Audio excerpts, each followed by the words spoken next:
Welcome to Westworld with Jay, Jack, and Mike. My name is Jay. My name is Mike. And I'm Lee Sizemore Lives. Kind of. And welcome to the show. Gentlemen, how are you doing tonight? Jack seems to be over the moon. I'm far from the moon at this point. I'm underground. I'm a little punchy, let's just say that. I heard that was kind of like sounded like a bit of a dry cough. Do we need to quarantine you from the podcast? Well, it's something I started to do to get, if you go out if you want to get first in line, you very kind. and everyone gets out of your way, and you just go to the front. Yeah, I think if you don't want there to be a line, you do that. Yeah. So. Yeah, exactly. No, I think it's just sign it. The weather just, we had the air conditioner on Saturday, and today it's like I'm freezing. It is a bad time of year for it to be like pollen season and also COVID-19 season. It does make it kind of tricky because every morning I'm like my throat like, is it? Nope, it's just pollen. It's just pollen. Yeah, anyway. I have the same thing. It's like, okay, I'm good. Well, do I have a fever? We had a very exciting episode of Westworld last night. We were talking though before this, we started this episode, that it was probably the most straightforward episode ever. I mean, and that's saying a lot. I mean, actually, it's not saying a lot, considering that Westworld is a show that really, for the first two seasons, loves to involve different storylines, different timelines. Lisa Joy and Jonathan Nolan said coming into this season that they wanted it to be, from like a storytelling perspective, as straightforward as possible. It really doesn't seem like we're dipping that much into flashbacks. We got like a hint of it with Bernard sort of having the spazzy flashing screens that we had in season 2. But that was kind of in chronological order. Yeah, this pretty much seems like a straight shot, unless, I don't know, because I guess all this is taking place 3 months afterwards, assuming so. In that case, has Maeve sort of been trapped in this war world loop for 3 months then at this point? And at what point has she woken up? Like, there are still things to fill in, like, when was Stubbs given the internal order to shoot himself? Yeah. Was that like right after Bernard left? Was it 3 months from now? Like, there's still some murky time to fill in. But to your point, Jay, it seems like we're not jumping back in time. It seems to like have to assemble a timeline at the end, which is nice, but it's still a little weird to get adjusted to. Yeah, because your brain is just so conditioned at this point to watching the show and being like, okay, what does everything mean? Yes. And I think there are certainly things we can chew on in this episode, considering we're introduced to new characters and like new situations for these characters. Yep. But it does seem, at least compared to a lot of the puzzle boxes that we've got before, it's much more simplistic. Well, is it, to me, it's like the first two seasons were like so twisty and so many layers, and especially last season, which was kind of jumping all over the place timeline-wise. They've conditioned us such that having a straightforward story is also a twist, because we're like, our brains have to like adjust to this new normal potentially for this season. But it could open us up for another twist, because now they're going to set our brains like, well, it's going to be pretty straightforward. And I'm like, nope, twist snuck up on you. Well, there was one twist, the Game of Thrones. Yes. So I think that's why they had such a straightforward episode. They wanted us to catch the Game of Thrones spoiler or little Easter egg there. When did this season film? Like, do you think after the Game of Thrones finale that Nolan and Joy were like, oh, maybe we shouldn't show that? Like, I don't know. I mean, I guess enough time has passed, or a good amount of time has passed, that like people won't see Benioff and Weiss on their screens and instinctively throw things at them. But like, it is interesting to see, Drogon and, them make cameo appearances. Like, it's fun, but also then it kind of brings you back to the general fury behind that final season. Well, I mean, I don't know about you, but I'm watching, I'm writing notes and stuff like that. And I go, Game of Thrones. Well, maybe could it be a kind of an alternate world retelling of why the last season was so bad? Is because Lee Sizemore was actually writing it in Park. Yeah, he has a lot of great ideas. Like, let's have one episode take place in the dark. Yeah. Let's have. I said that last night.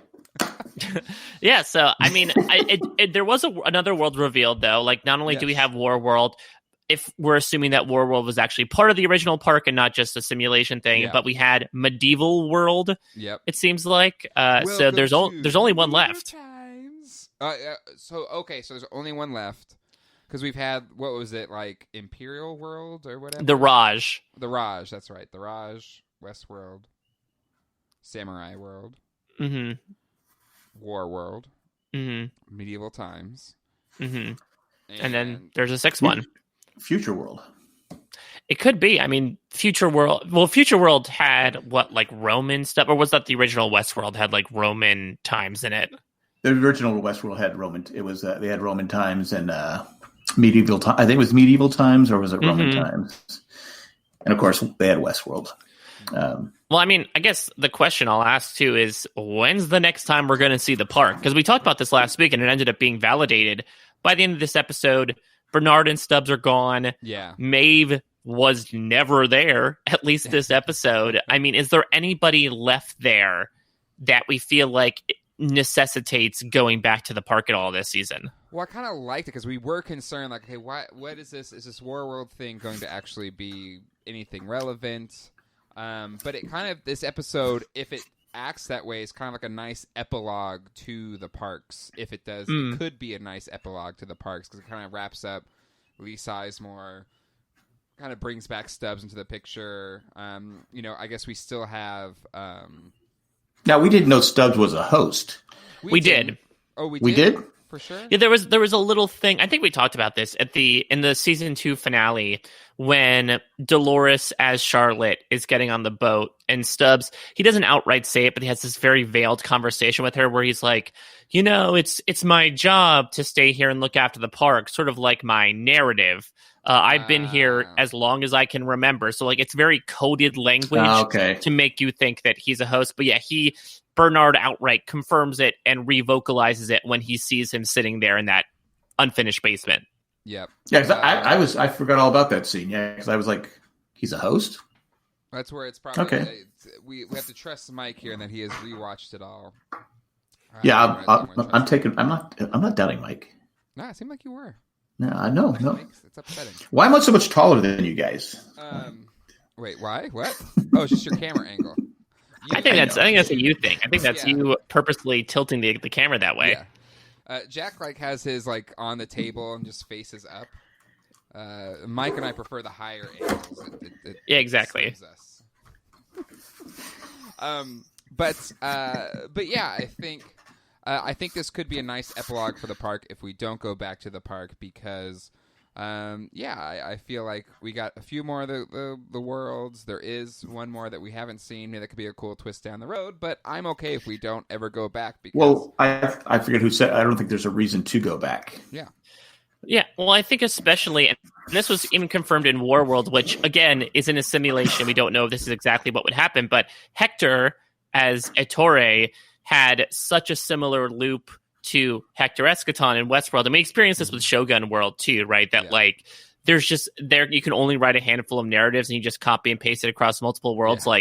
I don't need to literally see that, I'm glad we only saw glimpses of medieval world. I'm glad that the Raj was only limited to what Emily had experienced there, because I don't think we necessarily need to see okay, let's put Hector in a turban and put him in the Raj and see what he acts like. You're just taking the same character and putting him in different places. I agree. But so given that, Maeve was kind of the main story arc here. We had some Bernard and Stubbs in as well, but Maeve had the main storyline here. What did we think of her kind of reintroduction into the narrative of this season of Westworld? Because I think she had a really interesting kind of conclusion last season. It kind of left a lot of us wondering, okay, where is this going to go? This season, it definitely, especially with the episode ended, she's going to be kind of pitted against Dolores. We thought we were going to get a lot of that last season. We didn't really get it. But it seems like we're definitely on a steam train straight for that with Dolores this season. But what do we think of her story in this episode? I liked it. I enjoyed it. I mean, I thought it was done really well. Great job. Yeah, I mean, there's this theme of cages, right? And it's even talked about in this episode. And I think this is one, we talked about this a bit with the Valley Beyond and the Forge of it all, but the idea of a cage inside a cage, a world inside a world. It was cool to sort of get that break down halfway through because I think she was sort of vocalizing what we all were of like, okay, why are Felix and Sylvester not giving her the time of day anymore? Why is Lee Sizemore like so enamored with her now? Why does Hector not remember who she is? And I like this idea of sort of, like pushing, like, okay, you're inside a computer game. When you know you're inside a computer game, what do you do? Yeah. It's very, I mean, there was a Rick and Morty episode about this, so it did sort of give echoes of that, where like they were put in a simulation and sort of tried to get coerced into giving away information. It seems like Serac was doing that to Maeve here, thinking that she was the one behind whatever was screwing up his system. It turns out not to be. I mean, it looked that she was housed inside of some sort of like brain ball bank where there are like columns and columns. Do we think did Serac collect a bunch of people as like interesting people to check out, or does he just have a compendium of them and Maeve was another part of that? Well, it was interesting to kind of see the shift that Serac presented to her at the end, because it seemed like she was being put through this simulation to try and figure out the Forge and how to find access all of those, souls that kind of got to go beyond. But then once she gets out, he pivots to, actually, I want you to stop Dolores. So it did seem to kind of like take a shift of why Lee Sizemore was put in there, like his copy of his soul. And why was he likable? So that was another thing too. Well, I wonder I wonder what sort of the surface level information was about Maeve, because it seems like they definitely tried to program stuff with her. But yeah, I mean, maybe it was like her most recent memories, and that's why Sizemore was involved. But because it seemed like Sizemore they were trying to use him as like the main conduit to get information out of her. That's why when they were at the Forge, quote unquote, he was like, oh, by the way, like, hey, do you know who bounced the signals to the other satellite? And would you happen to know this and happen to know that? Right. So for some reason, Lee Sizemore was the conduit. I would think that if Serac knew Maeve better, she would use someone like Hector. But it seemed like Hector was more so used as like the Italian James Bond that's just stuck in that Warworld loop. Yeah. So that's Plus, just go ahead, Jack. Go ahead. I was saying that with Sizemore, the whole time I'm like going, okay, there's no way he can be alive. Yeah. I was like, what's going on here? Because I was questioning it at first. I go, he was shot 6 times. And I go, there's no way he survived. There's just no way. Man, they can do amazing. They have like he was a goner. Well, I'll admit, I mean, for many reasons, I was initially angry to see Lee Sizemore back, but I was so happy that it turned out to be false. Not even just because of the character. It's because I thought they killed him off perfectly at the end of last season. Right? Like season 1, he's like a depraved, narcissistic, writer, and who has like no redeeming qualities. And then season 2, he ends up like sacrificing himself for these people, half of which just happen to be hosts who he didn't give the time of day before. It like to the point of epilogues, I don't think we needed to give an epilogue to that character because it felt like it ended perfectly. And I'm glad the writers realized that as well. And so that it is a little bit of a fake out that, I guess this is an epilogue to Lee, but it's really just more of a very distant echo of these random characteristics that someone tried to assemble of Lee Sizemore, and we saw how it failed. Yeah, right, exactly. But it was an interesting story. I like how, because again, like even when she said, "Well, how the heck is she going to get out of this?" So I really liked. There's something that I've always loved about what they've done with Maeve's character, especially like her season 2 story arc, was her kind of in control or taking control of her own narrative, and her doing it again here, where probably all those people thought there's no way she's going to get out of this, and her being able to like figure all of that out and get out, I thought was a really compelling kind of escape that you would think, like, how the heck would anybody pull that off? Especially because she didn't have her quote unquote powers. Yeah, which I don't know if it felt. I don't know. Did it feel weird for you guys for her to say that? I don't know why. I just never really thought of like Maeve being like, I have powers. Maybe it's because we live in such like a superhero heavy society, but I never really thought about Maeve in that way. Maybe more so like an X-Men, like having an ability over a superpower. Yeah. Maybe they were just trying to hit us over the head because when she went up to the Nazi guy and said, whatever she said to him, it didn't work. Right. I think we all got it, but maybe they felt that we needed a little push. Oh, you remember that? I had power. But to Jay's point, I think that she showed she was capable of still outsmarting people, or Right. I guess in this case, code, even if she doesn't have that ability to literally manipulate. But then it's this really fun moment with Serac where she tries to, big dog him like she did everybody in the park, and he freezes her. Yeah. For the first time since like season 1. Yeah. And it's a great reminder of like, yes, this character has been a badass for so long, but now she finds limits in the real world. And that's going to be a very interesting item of concern moving forward from her character, considering that like, it's her riding a bike and then having to ride with training wheels again. And how does that sort of adjust psychologically? Well, it's more compelling of a story, too. It's kind of like the Superman problem where Superman is just so powerful. Like, how do you make a compelling story to somebody that's perfect, essentially? And Jack knows. It's rough. Been writing his autobiography for years. Just can't make it. It just doesn't work. But yeah, so for Maeve, I think it is compelling that she isn't as in control as she has been in the past. The one thing that probably would have been her weakness was her kind of quote unquote daughter, but the daughter, she got to safety. So, now she is kind of starting over again, but she's still Maeve. And I think that'll make for a really interesting kind of growth for her now, or where her journey is going, this hero's journey. If she is taking kind of the stereotypical hero's journey to kind of combat or to counter Dolores's kind of run at chaos to kind of destroy everything, I find really compelling. But the fact, another, if there was a twist to this episode that I enjoyed, is I think especially episode 1 with Bernard and Dolores, and how she was saying, I need, while we may not see eye to eye, I need someone to kind of counter me or someone to push against me.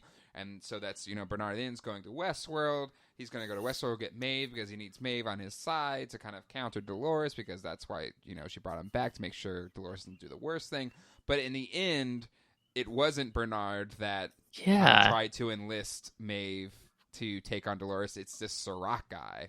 Yeah, that's Bernard so interesting. That's so interesting, because it's that Bernard like got beaten to the punch, as it were. Yeah. And again, we don't know the timeline as to like how much after the incidents that ended season 2 came about that Serac decided to extract Maeve and whoever else from Westworld to study. But yeah, it was a little interesting fake out, right? Because this was Bernard's own hero's journey of like, I'm going to go into the park, I'm going to go into the pits of hell like Orpheus, find my Eurydice, and then walk back out. But then it turns out that this guy has had her the entire time, albeit for the same purpose, but maybe in a different way. I'm assuming that Serac has no knowledge of Bernard being in the real world, right? He only knows about Dolores. Yeah, and it'd be curious to see like if Serac is also in tune with that machine they've shown a few times of this AI that's finding these anomalies. So maybe he's seeing these anomalies and he assumes it's Dolores. Maybe he doesn't know that Bernard is also a game piece in play. Well, because Bernard was in hiding. Or maybe right, I mean, we see it, at least. It's used as, a segue device for it to be like, Philippines, this is what Bernard's doing. Yeah. LA, this is what Dolores is doing. But I guess the question is he actually seeing that? Is like this Solomon Rehoboam system actually showing this? Or is it more so just to show scene transitions for us? And my question is, why not both? And and that's where I think it'll be curious to see also just if Serac also knows about Bernard, and that's how he's actually going to convince. Could he be controlling Bernard? I hope not controlling Bernard, because I think that's kind of lame. It's tough because I think that Serac. I mean, I guess Serac had the ability to freeze Maeve, but I guess Serac's whole deal is that for him, it's less about control and more so for him like being able to tie into humanity's predictability. Like they talked about this in the end of season 2 of like, hey, humans have a code as well. Their typical behaviors that they default to just like a host.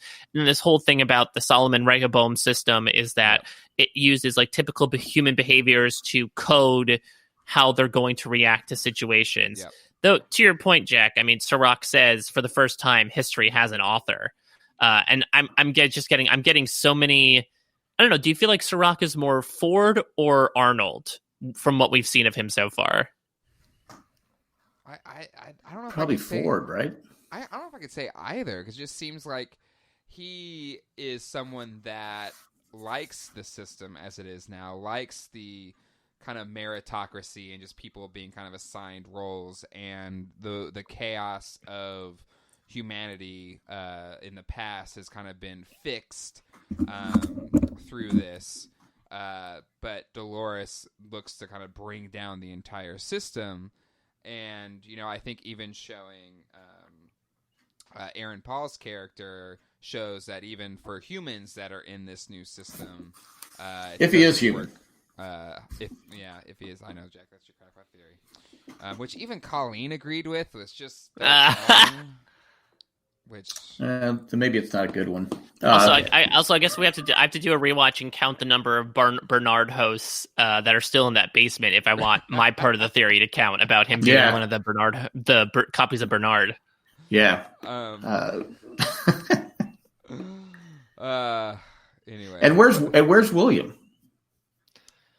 We haven't seen him in the trailers. I think we got a glimpse of him. So he's been absent from board meetings, and we're not sure again where that post-credit scene in season 2 of him sort of being stuck in his own. I mean, to that extent, maybe what we saw at the end of season 2, where he's in like a desiccated version of the Forge, and Emily is talking to him. Maybe he's also in Sirach's bank, or maybe not him, but like how they compile guest information, like the brain ball version of him is in Sirach's bank and is sort of being interrogated again and again, much like Maeve was to get information out of him. Yeah, I can see that. That's a good possibility for sure. And I think actually Maeve had some very, I don't know, I found her possessing a lot of qualities of some of the other characters in this episode. Like, even though she stopped the simulation through her own means, it felt very Ford-esque to like stop the scene and be able to walk among them. Mm-hmm. I thought her coming up with this idea of like, this game has rules and we have to break them was very William. Yep. So, she's a character who I think, to your point, Jay, is starting to break out of, I think, the boundaries of the character that we've seen over the past 2 seasons, that I think she has a different role to play, which I'm happy about. Yeah. And I think Sirach is very happy about as well. And it seems like it's imbuing her with different characteristics from what we've seen. So I guess my question then is Sirach a big central character, or is he kind of going to be a bit of a one-off, and it's really maybe Bernard and Maeve kind of link up, and they're really the counter to Dolores, or is Sirach... Why bring Sirach into it if he's not going to be...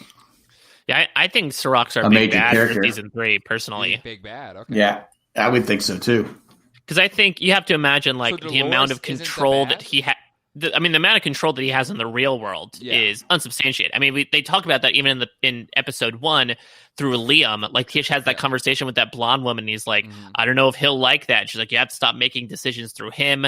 I think it's hinted a little bit that, like, Liam Sr. didn't just die. It's assumed that he was killed, possibly killed by Sirach. So, like, I think this guy holds a lot of power. And considering how, like Dolores said, they're still, from a host perspective, outnumbered in the real world. I think that Sirach is somebody much like a Ford, who's like, if something happens, I think he's going to allow it to happen. Like, I think, to Jack's point, he has a good sight onto everything that's going on, and will hopefully be. And so when Dolores comes in and it's something that he can't really get a ping on, that's what is really so threatening to him. Yeah.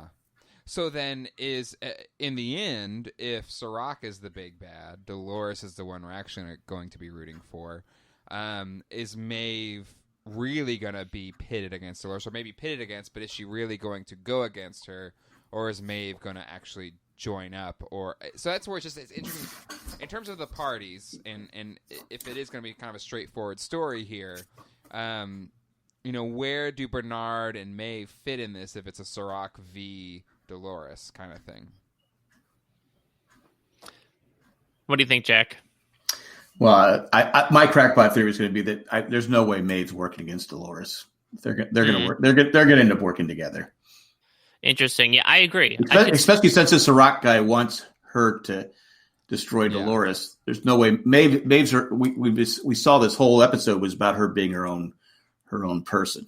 Well, not to mention, the next logical step is like, okay, if you want me to kill Dolores, like, if you don't want AI to take over, where does that leave me? Like, how is this going to benefit me in any way? So unless Sirach is able to provide any sort of incentive to her, I agree with Jack. I feel like it's going to be like the original Avengers movie from 2012, where like there's going to be a few episodes where they're fighting each other, and then Maeve, for one reason or another, is going to have a change of heart and work with Dolores, which is also something we've never seen before. They've both been on their separate paths. We've never seen them either work directly against each other or with each other. Yeah, I think even last what they will show. Go ahead. No, I was just saying, even last season we lamented they're kind of like ships passing in the night, but they never really kind of butted heads. Or maybe they'll try to, the writers are going to try and convince us that's what's going to happen, and it's going to be that's how they're going to defeat Surratt. We just need M. Night Shyamalan to be here and be like, and then the twist. Well, it could be. I mean, let's call back to a show that had an Easter egg in this episode. What was it? Season 7 of Game of Thrones had the like Sansa and Arya stuff where it's like, oh my God, like they're at odds. They don't trust each other. And it turns out it was one big con on like the puppet master to take him out. Like, could there be a more extended rivalry between the two, only for them to, I guess, be like subconsciously communicating with one another to like, you know, lure Sirach into a sense of vulnerability and then take him on there? Because when we were discussing earlier, he only knows so much about Maeve. Yeah. Right? Because that's the whole having the Lee Sizemore thing there. That's so he doesn't maybe know that Maeve's intelligence is far superior than what he knows. Well, I would hope her escaping would be I don't think Sirach's a dummy. I think her. Well, I'm not saying he's a dummy, but I'm just saying tell him that she's much smarter than he probably could even imagine. Yeah, yeah. I wonder if that's what made him decide to like, you know, put her in this body and wake her up. Of like, well, I could kill the brain ball right now, but it seems like she's capable of a lot, considering how she was able to hack the maintenance droid and like nearly make an escape just on the foot alone. Yeah. Right.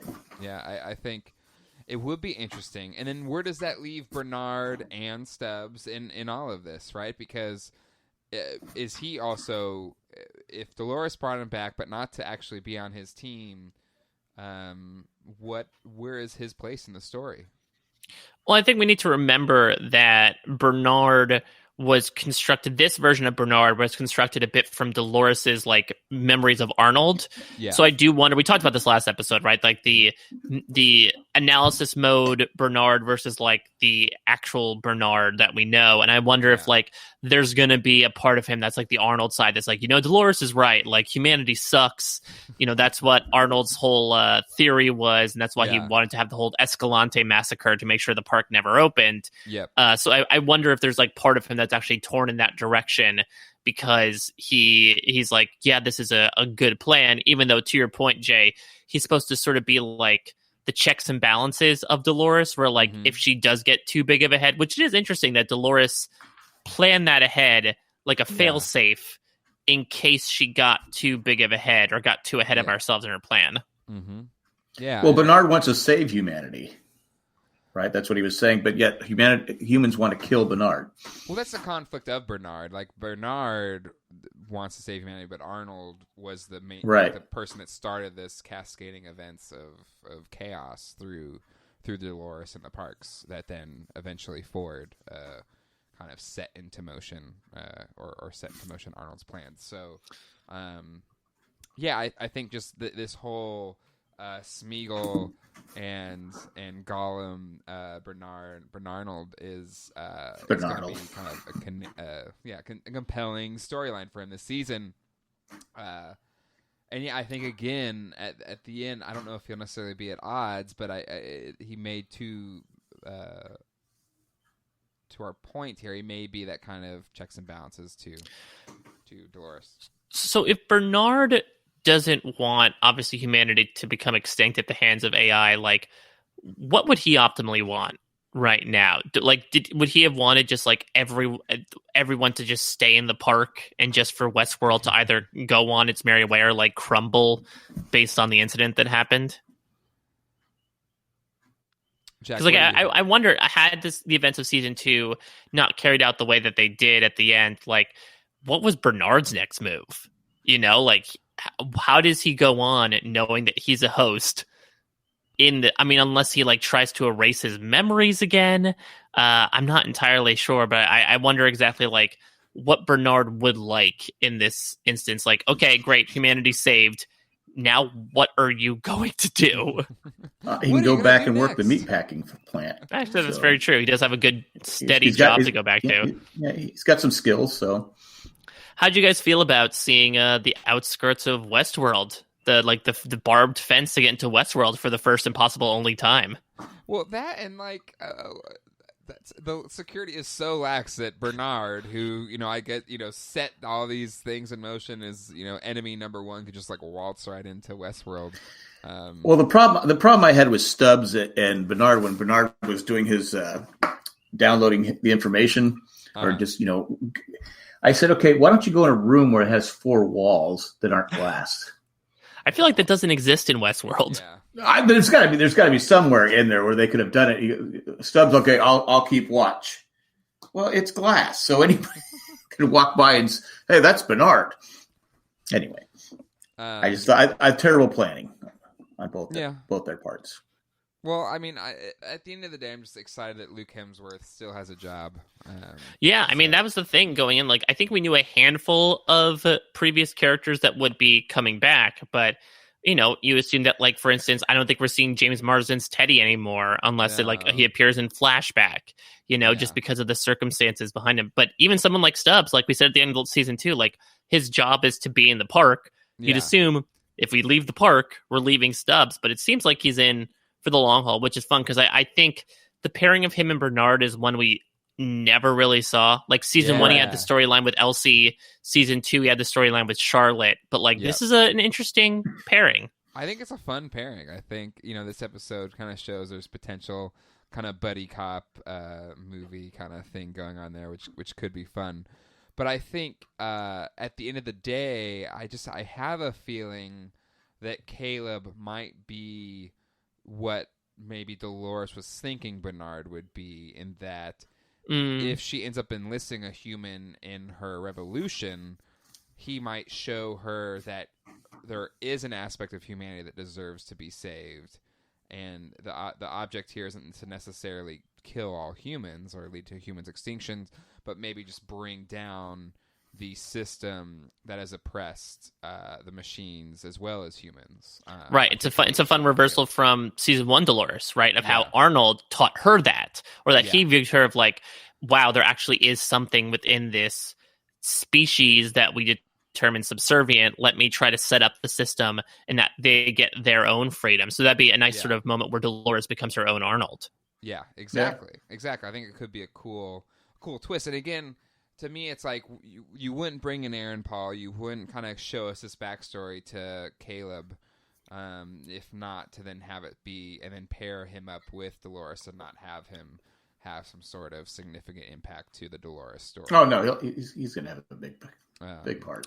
Speaking of Dolores, I feel like this might be the only, but if not the only, it's one of only maybe a couple of episodes that were like completely Dolores free, sans the flashbacks, which is interesting.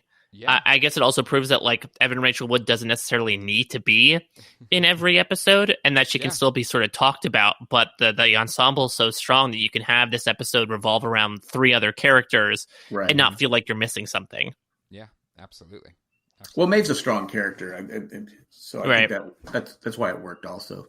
Right, I think that's also the thing about the premiere, right, was everyone was like, it's weird that Maeve wasn't in it until the post-credit scene, but it seemed like they were more so like, maybe you could almost call this like a 2-part premiere, where like we're setting up the 2 sides of the conflict at the moment, and it's the length of like a regular film when you put it together. Yep, exactly. I agree with that. All right, gentlemen, any kind of last thoughts, any things that we didn't talk about we want to cover before we go to listener feedback? 2 quick things. First, I found it super demented but fun that apparently QA is obviously very short-staffed given all the stuff that happened in season 2. So now they're using hosts as staff. Like that feels a little effed up, but also very interesting that those faceless hosts that we saw in season 2 are now, not only working, but also, again, if you're going back to this idea of like, and this fear that, AI is replacing humanity, that really isn't the case of this season. Yeah. The other thing is, and I don't know if we want to say this for like a crackpot theory or something, but it seems like next week, I feel like it's going to be Charlotte Hale focused, quote unquote Charlotte Hale. I feel like we're going to find out who it is. Do we want to try to wager guesses right now before we get spoiled next episode as to who we think the Hale bot is? Each person's going to guess. Jack will let you go first since you'll complain the most if we get it. If you figure it. I'm not going to say it's what well, why am I going first? I wasn't even thinking about it, so... All right, well, if I get it, then you can't complain. Well, go ahead and go. You go first. I think it's William. You say this what, William? William, Man in Black. I was going to say that. See, that's why I said you should go first. Jerk. I honestly believe it's William. Okay. I'll be contrarian. I will say Teddy because I think she needs. You think she needs a Teddy right now, but then she finds Caleb and figures out that she doesn't really need a Teddy. So she shoots him. Yeah, maybe. I don't need you anymore, Teddy. I do. I would like to see Teddy come back. So I hope Jay and I are wrong. He's doing fine. He's got the Sonic movies. He's doing great. He's got that Imagine video that everybody loved. I don't know if anybody else saw Sonic, but Sonic was fantastic. And I didn't know he was in Sonic. How was he in it as like the textbook, like normal human? What's going on? But he's like, it's James Marsden, so it's just perfect because you just instantly love James Marsden, and so true. And the whole point is like Sonic just kind of immediately comes buddy with him. It's like, yeah, James Marsden's that guy. You're just he's perfect. He's perfect for it. So, it's a fun movie. I don't, Mike, you're of the Sonic generation, the Sega Genesis generation. So, like me as a big Sega Genesis Sonic fan, I really dug the movie. And yeah, I've heard good things about it. I'm excited to. I would have seen it in theaters, had my family situation not be the way that it is, but I'm excited to check it out on VOD or whatever because I love Ben Schwartz. I do enjoy Sonic. I enjoyed the early Sonic games specifically, and as long as it's referencing that and not like the later Sonic stuff, it sounds like fun. And Jim Carrey is like living up his best like 90s. It was vintage Ace Ventura Jim style. Carrey. Jim Carrey's in it also? Yeah, he's Dr. Robotnik. He plays Dr. Robotnik. I don't know who that is. And it's like the main bad guy from Sonic. But they kind of they had elements that connected to the original games like Sonic 1, 2, 3. But there Could was they spin also, around or? There's also like things that could connect to the later games, like the Dreamcast games. I like the Dreamcast games. But anyway, it was fun. So James Marsden, Teddy's doing fine in the. So we don't need Teddy back in Westworld. You just watch Sonic if you need your James Marsden. Right. Well, I think I think it could be like the spirit of Teddy, but you get Tessa Thompson to play like what Teddy would be. I think that's sort of the solution that you settle on because I think like you have to think about like I guess what are our other options in terms of characters that we know that we haven't seen yet besides Teddy and William. There's like Hector we saw, but Hector's been more of a Maeve person. Yeah. Like who else does she have a relationship with? Like her Papa Abernathy, but that doesn't seem like that would work. Angela, the Welcome to Westworld woman who blew herself up. Yep. What about Clementine? Clementine was more of a Maeve person, I thought. Yeah. True. So unless she's like just bringing in like a random connection from Maeve to just like use for her own benefit, because remember this is one of the first people that she brought because that Charlotte was there when Bernard got brought back to life. Yeah, so clearly this was like someone that she had precedent to set up beforehand. Yeah. Yeah. I like the Teddy idea. I really do. But I'm going to stick to my William prediction, and then Jack copied me. I honestly think it's going to be one of the two. So I think we've got it narrowed down. But again, knowing this show, it could completely surprise us. I'll go just to be different. I'll go with Clementine. Okay. Just going different. Just throwing it out there. I don't know. I'm trying to remember what was the guy. What was Williams? The guy that used to hang. Logan. Maybe the guy Logan that you thought was the Man in Black for the entirety of season 1. and it almost happened until they screwed me over at the end. Almost happened. Boo. Oh, they were teasing us. They were teasing. Maybe I'll go with Logan. Oh God, no. I mean, go ahead, but what do I have to lose? What? Am I gonna get kicked off the show if I'm wrong? You're not gonna get kicked off. I mean, I'm sure the listeners have no respect for your theorizing skills at this point. So just go for it. Go whatever you want. All right, I'm gonna go with Logan. There we go. Stick with your guns, man. You know what? Maybe it's Hurley. Well, it's not gonna... I'm sorry, wrong show. I'm sorry. Oh Jesus. maybe it's Locke. Grandpa's. I would, and then he'll just get stuck on. I was wrong. I was wrong. I was wrong. Grandpa to the podcasting home. Yeah, exactly. You do too many podcasts at home, you get everything mixed up. Oh my God! All right. So that's what we thought about this episode. Time to get into what you all thought about this episode with listener feedback. You all, everybody. We're gonna take a quick break. Here we go. Listener feedback. All right, it's listener feedback time. Time to get into what you all thought about this episode. We do have some emails. The first one here is from Charmaine from Toronto. Charmaine, that is a awesome name. I love that name. I'm hoping I'm pronouncing it right, but it looks like Charmaine. I love this crackpot theory, Jack, in reference to your theory last week that Colleen also liked. This is my favorite email. I agree there is more to Mum's comment. Dementia is too boring for Westworld, and wouldn't it be cured in the ultra-engineered environs of 2058? Wouldn't they have her listening to an AI therapist friend reminding her of lost memories and the son that she visits weekly? Mm-hmm.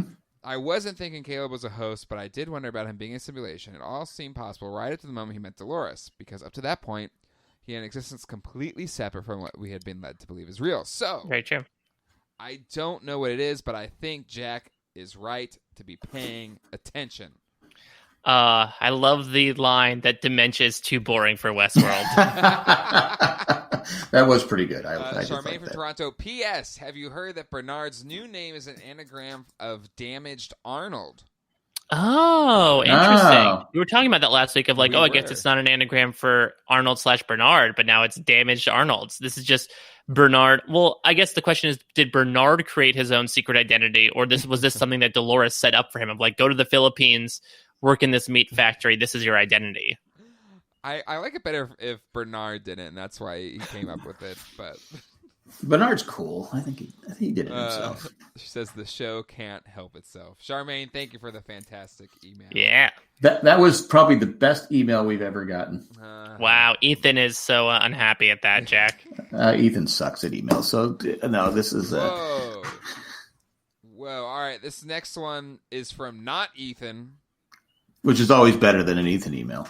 Nearly 2 years later, here we are again, friends. It is not Ethan here.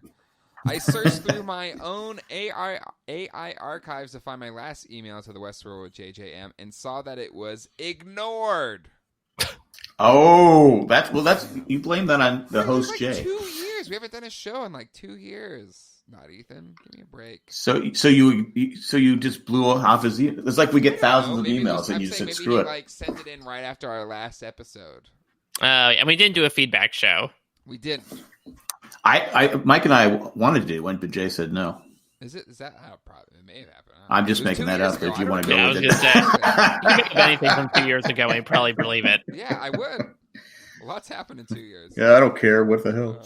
March. I love one of my favorite. Well, there's a lot of fun memes out there. Memes kind of keeping me sane in this crazy world. But it's like I've lived through 6 decades: the 80s, 90s, 2000s, the 10s, and March. All right. I've been checking the feed weekly for a new episode of The Lost Rewatch with Jay and Jack. And what the heck is the world coming to? Now there's totally new Lost podcasts, and with Prime Ethan, I'm very confused. This is some treachery beyond I've ever seen. Well, I'm sure you are wondering what I said in my last email from 2018. I had a bone to pick with my dear old friend Jack after exclusively allying with you like Felix to Maeve against our enemy Prime Ethan. You completely betrayed me on the final podcast. Okay, I don't remember this. Seriously, we needed like a previously on, not Ethan's email. but it needs to be done like the previously on from this show where like it's all silent, like it's all dialogue free. I don't know what that would represent in the form of a bad email, but I think you can do it. Didn't I just say this, that not Ethan is my favorite Ethan? Seriously, after I helped Vanish enough to get Logan back on the show for you, how could you? But now you've completely betrayed our friendship, not Jack, and I'm forced to find a new ally in Mitch. Mitch, I am your best friend. Is Mitch? Who's Mitch? Is that me? Is that the joke about like not knowing my name? I guess. Yeah, it must be. Yeah. I'm now your best friend, and I'd like to speak a moment with you about your favorite character, Lee Sizemore. God damn it! So you are Mitch. I'm Mitch. I guess I am Mitch. Let's consider his moment of redemption. I lost it. Darn it. Redemption when he sacrificed himself for Maeve and crew. It was a beautiful moment, but let's evaluate the ethics here. Are human characters on the same playing field as hosts? Is it appropriate or noble for Lee Sizemore to sacrifice his only life for a being that can be shot, killed, resurrected, brought back ad infinitum? If the hosts are never truly dead, then their deaths are meaningless, and thus, why are we to feel such empathy and dread when they die? Shouldn't characters like Lee, Elsie, and others value human life more than the host? Not because they're more valuable necessarily, but because their existences are finite. I do think, however, at the eventual trajectory of the whole series, that humans can eventually become infinite, which is what the flash-forward scene of Bill is all about. But then we must ask ourselves the same ethical question, a la Black Mirror.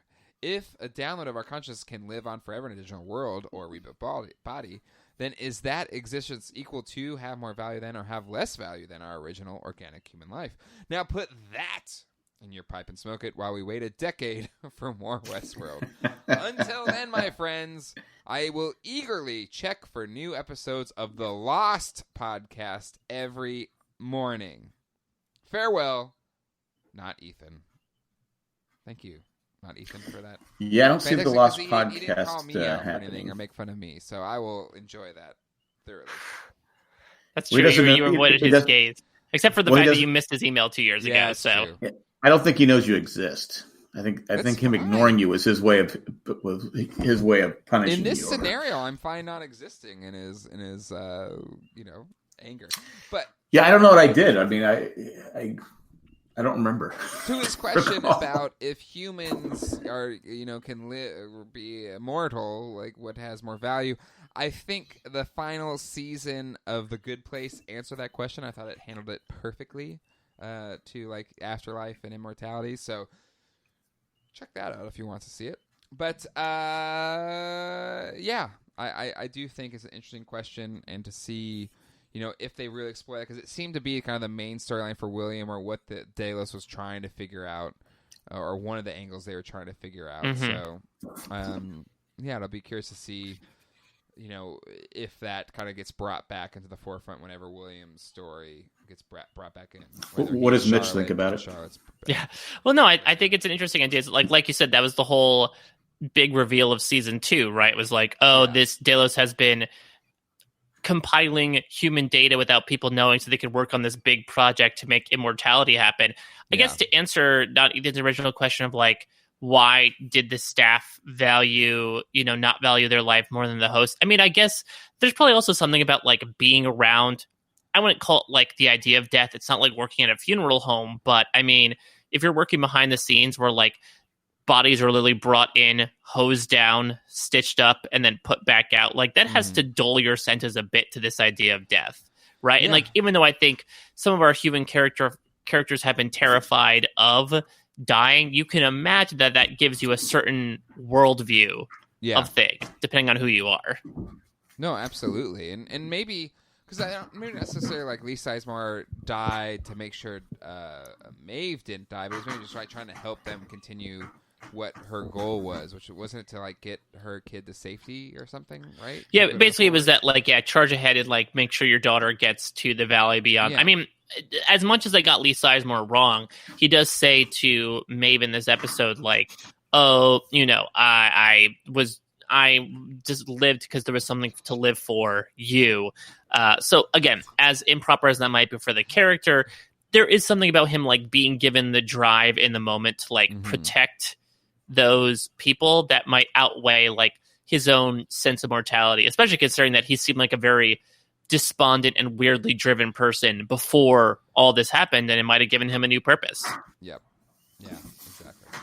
So, not Ethan. Sorry, I forgot your email from 2 years ago. But again, like, there's got to be a certain expiration date. Yeah, there has to be an expiration date to being mad at me for not playing an email from 2 years ago. I mean, 2 years. I think you'd be mad at someone for 3 years. Right? Oh, is that the? I think that's cutoff? the cut. I think that's the cutoff. Oh, okay. Well, then I guess you can still be mad at me for another year, not Ethan. All right. Well, that is all of our listener feedback that we wanted to talk about on this episode.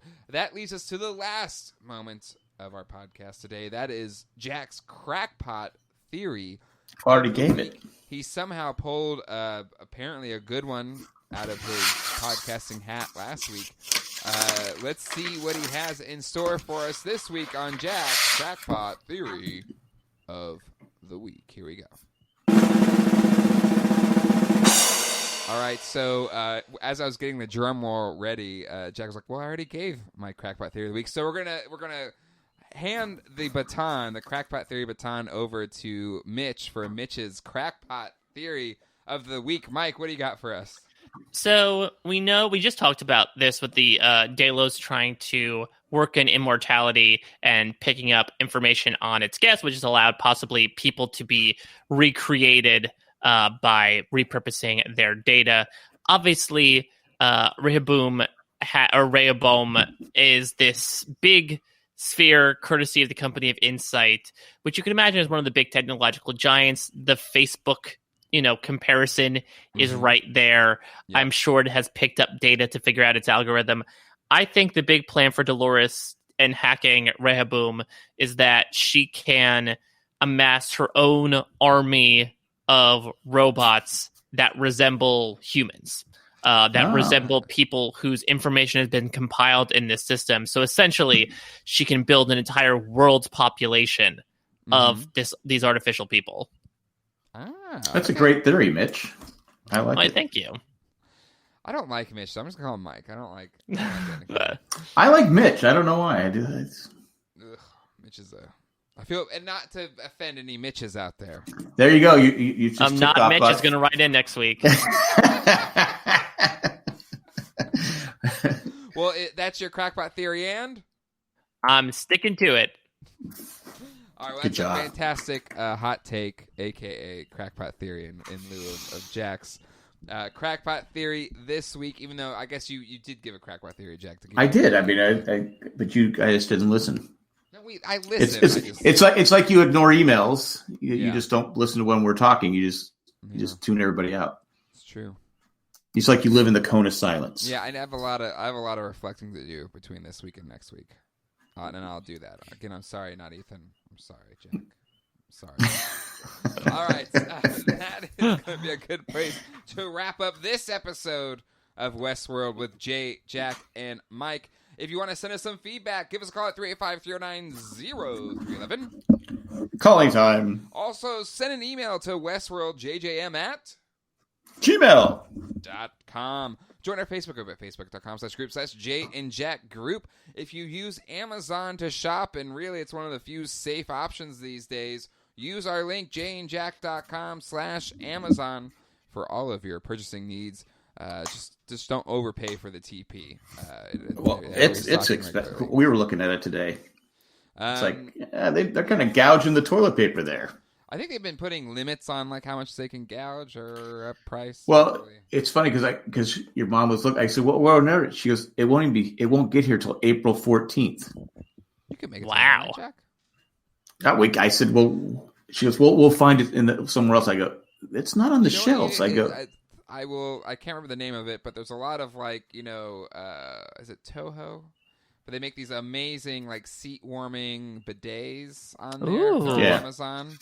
Just invest in that for the gouge price of the TP. You get yourself a I went and got a new garden hose. Japanese toilet system. I know Jack's making fun because he's a boomer, but I'm saying it as a millennial here.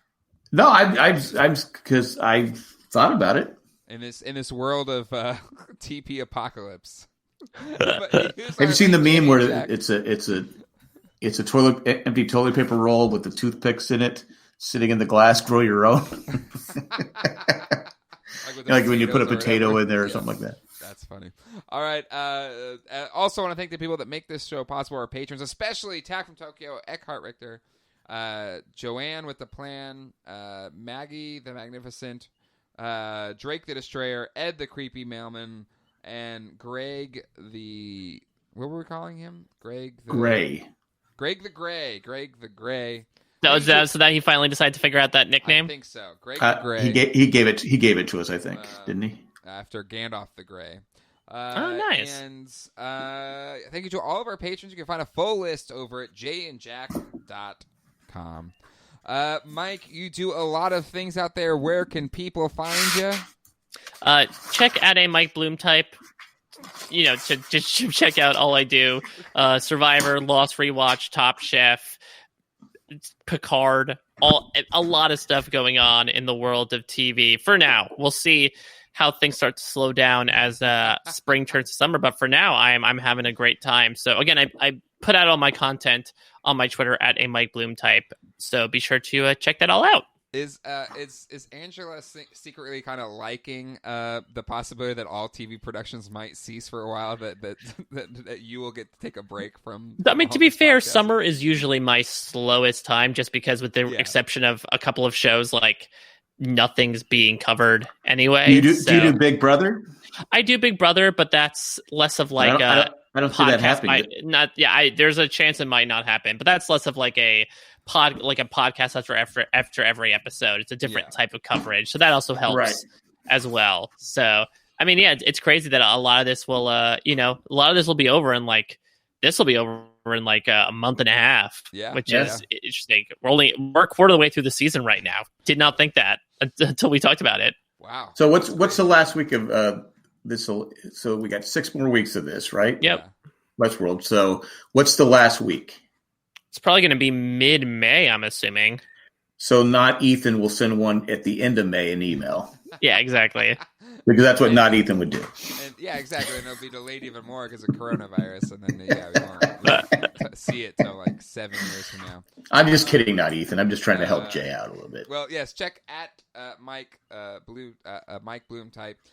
Jack, you also do your own YouTube channel. Yes, I'm going to have a new one coming up here soon. I picked a great time to start a sports one, but I will be doing a sports one. What is that going to be about? I don't know. I saw this thing with marble racing on a beach. It was pretty cool. I don't know. Going around Facebook. I thought it was pretty cool. I've seen it like 10 times. But no, if you really like Lost, doing a live show tomorrow, 7 p.m. Eastern time, we'll be talking about I Do and what's the other one? What's it? Echo Die. Oh, spoiler! Echo dies. The Cost of Living. Cost of Living and I Do tomorrow live at 7 p.m. Eastern time. You can subscribe and join us in the chat, and your comments will be accepted. Unless I don't like them. Or if you want to hear my thoughts on it, just go back to the jayandjack.com/lost archives. Did you have any thoughts on that episode? I'm sure I did 15 years ago. There's probably emails you didn't. And you can find me talking about not TV shows at youtube.com/geekdeadlife. All right, that's going to do it for this episode. We'll see you all next week. Until then, hasta luego and goodbye. Bye. Bye.